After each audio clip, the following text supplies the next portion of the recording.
हे CA fam, Radhe Radhe. मैं हूँ ऋतिका अग्रवाल, आपकी फ्यूचर सीए साहिबा। A very warm welcome to my channel. I hope you all are doing well and आपकी पढ़ाई भी अच्छी चल रही होगी। तो आज की वीडियो उन स्टूडेंट्स के लिए है जिनका सीए इंटर का अटेम्प्ट जैन 2026 में ड्यू है। मैं एक डिटेल स्ट्रैटेजी आपके साथ शेयर करने वाली हूँ और एक 3.5 मंथ्स का रिवीजन प्लानर है जो आपको बोथ ग्रुप्स क्लियर करने में हेल्प करेगा। सो अगर आपको वीडियो पसंद आए तो प्लीज़ लाइक और शेयर ज़रूर करना and please subscribe to my channel, जिससे कि आप ऐसी वीडियोस मिस आउट ना करें। स्ट्रैटेजी और revision planner both group students के लिए, जो बोथ ग्रुप्स के लिए अपीयर करने वाले हैं और जो सिंगल ग्रुप के लिए अपीयर करने वाले हैं, वो इसी स्ट्रैटेजी और रिवीजन प्लानर को थोड़े बहुत चेंज करके वो सिंगल ग्रुप के लिए भी सुटेबल होगा। नहीं तो अगर आप बोलेंगे तो मैं एक सिंगल ग्रुप के लिए अलग से वीडियो डाल दूंगी। So let's get start. ये रिवीजन प्लानर मैंने 11 सितंबर से प्लान करा है कि आप 11 सितंबर से कैसे कैसे आप 3 रिवीजन्स कर सकते हो।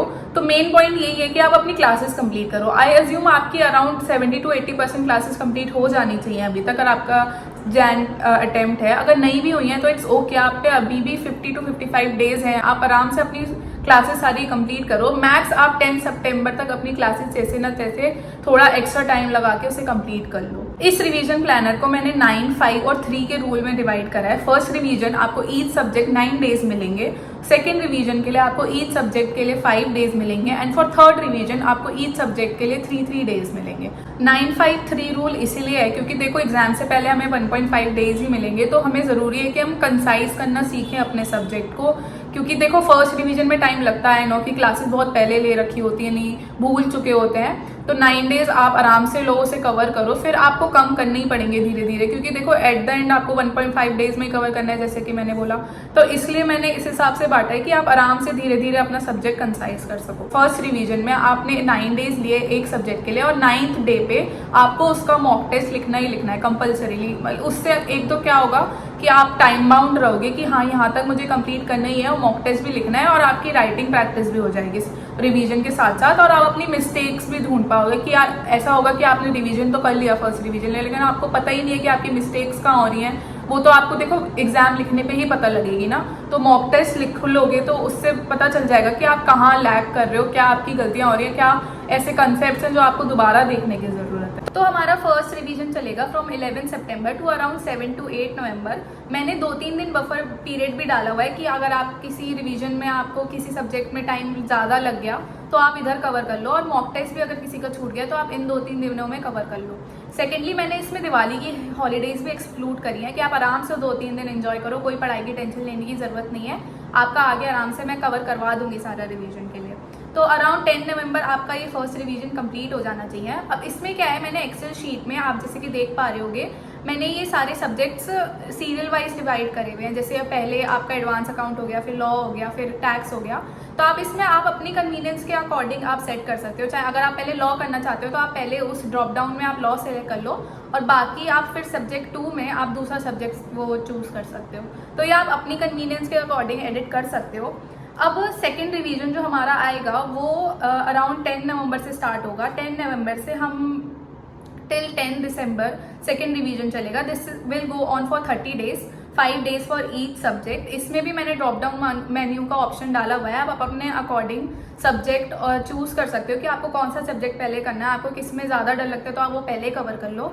और हाँ, ये तो याद रखना कि जिस दिन भी आपका ये लास्ट डे होगा आप उसको मॉक टेस्ट ज़रूर लिखना है। लाइक 5 डेज हैं तो 5th वाले डे में आपको मॉक टेस्ट लिखना ही लिखना है। ये बहुत ज़्यादा ज़रूरी है रिवीजन में। थर्ड रिवीजन हमारा स्टार्ट होगा अराउंड 10 दिसंबर को। वो आपका 3 डेज पर सब्जेक्ट होगा, तो अराउंड 18 to 20 डेज लगेंगे। इसमें भी मैंने 2-3 दिन बफर पीरियड छोड़ा है कि आपका अराउंड 28 दिसंबर तक वैसे तो पीरियड खत्म हो जाएगा, लेकिन आप 2-3 दिन और ले लो। एटलीस्ट 31 दिसंबर तक आपका 3 रिवीजन्स कंप्लीट होंगे। अब हमें नहीं पता कि जनवरी में स्टार्टिंग में एग्जाम्स हो जाएंगे या मिड में होंगे, तो मैंने 31 दिसंबर तक ही ट्राई करा है कि आपके तीनों revision with mock test complete हो जाए। तो आप थर्ड रिवीजन जब आप 10 दिसंबर से स्टार्ट करोगे उसमें भी मैंने 3 डेज पर सब्जेक्ट डाला हुआ है। उसमें भी आप अपना चूज कर सकते हो सीरियल जैसे आप चाहो। ये एक्सेल शीट एडिटेबल है। देखो ये मैंने बहुत एनालिसिस के बाद सोच के बनाया हुआ है, और बफर पीरियड भी रखा है कि यार देखो हम सीए स्टूडेंट्स हैं, होता है कई बार मन नहीं करता, कई बार आपकी तबीयत खराब होती है, तो उसके लिए मैंने बफर पीरियड रखा है। ऐसा नहीं है कि बहुत स्ट्रिक्ट हो, आप अपने आप पे स्ट्रेस ले रहे हो, ऐसा भी नहीं होना चाहिए। बहुत आराम से आपका ये कवर हो जाएगा 3 रिविजन्स। ऑल्सो जो लास्ट के 2 या 3 दिन मैंने फर्स्ट रिवीजन के बाद और थर्ड रिवीजन के बाद छोड़े हैं, उसमें आपको सेल्फ इंट्रोस्पेक्शन करना है कि आप कौन से कंसेप्ट पे लैक कर रहे हो, आपको किस वाले कंसेप्ट पे ज़्यादा ध्यान देने की ज़रूरत है, या फिर कोई ऐसी मिस्टेक हो आप जो तीनों रिवीजन में कर ही रहे हो, तो वो आप स्पेशली उस पर ध्यान दो और वर्क करो।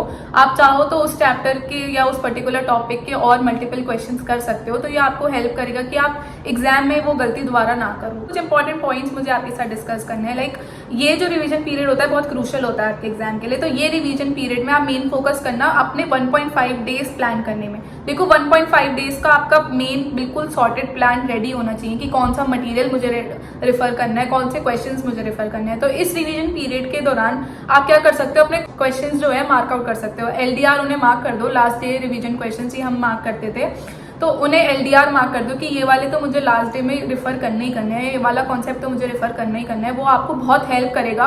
लास्ट के डेज में आप बहुत पैनिक कर जाओगे अगर आपने ये सब नहीं काम करा होगा। इन रिवीजन पीरियड में अपनी फुल मेहनत करना, हार्डवर्क करना, पूरे अच्छे से प्लान कर लेना सारी चीज़ें, जो आपको एग्जाम से पहले फिर आपको स्ट्रेस आउट ना हो। Most important point is discipline and consistency to make this revision plan successful. देखो आप कितनी स्ट्रैटेजीज बना लो, कितने प्लान्स बना लो, अगर आप कंसिस्टेंटली पढ़ाई नहीं कर रहे हो तो आपका कोई भी प्लानर वर्कआउट नहीं करेगा। आप फिर उसे रिवाइज ही करते रह जाओगे कि यार 3 डेज की डेडलाइन थी, मैं नहीं कर पाया तो मैं 6 डेज कर ली।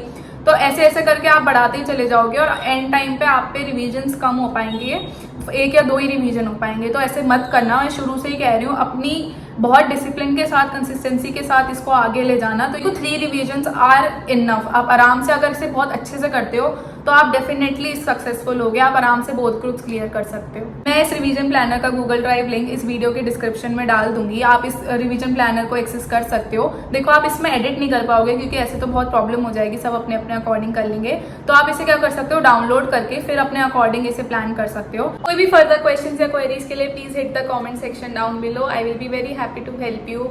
तब तक के लिए keep shining, keep hustling and keep studying. मिलते हैं नेक्स्ट वीडियो में। बाय।